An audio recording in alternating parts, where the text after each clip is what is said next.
Well, hi all. We're all bored, aren't we, with the lockdown, the coronavirus at the minute, but we're all doing the right thing. NHS are doing a great job and we've just got to get through it. So I thought in the time of boredom, I'm going to try a bit of YouTubing, and I'm going to show you around my Aprilia Tuono 1100 V4.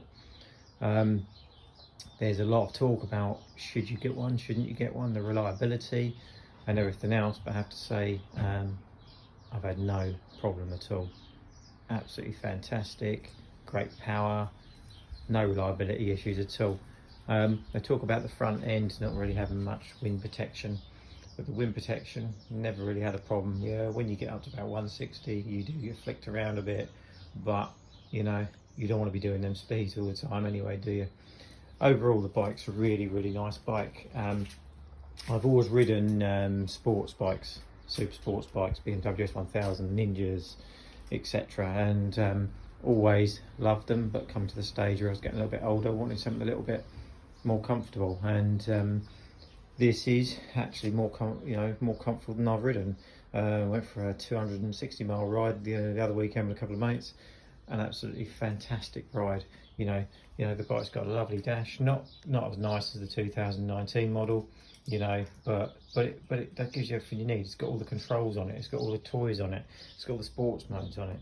You know, a lot of people say, should you buy the pre-2016 models? Now, I was the same when I was looking at mine, and you know, I was really worried, but I got the 2015 and it's been absolutely brilliant, absolutely fantastic. Love the rear end of the factory, really nice wings built on the back end, absolutely fantastic. Obviously they come with the Aprilia suspensions, which is a really nice bit of kit. Really good, fast, slow, back roads, Remco brakes.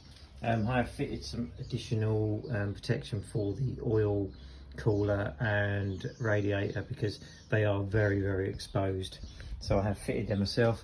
Bike comes with a quick shift, which is absolutely brilliant and really responsive. I did find when I first bought it, it needed to be adjusted, which you can do in the main computer, and be adjusted. I've had some tank protection fitted on the side.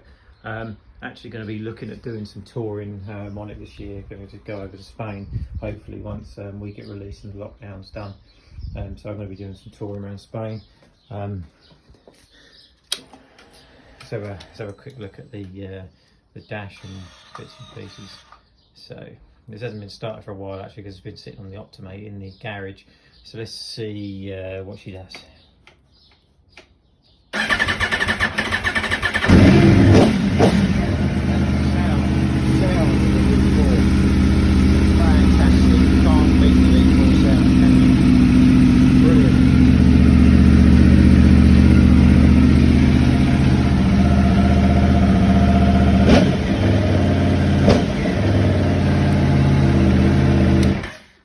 Responsive as well, so responsive.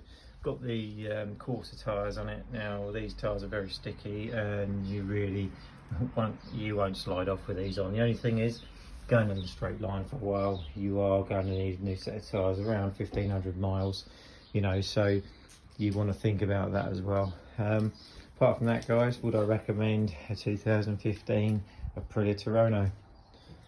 Absolutely, it is a beast. You can't keep the front wheel down. It is, the boys that I go out with just call me the wheelie machine because you just cannot keep the wheel down. Anyway, I'm going to do some more videos on bits and pieces around how I'm going to prepare for my tour.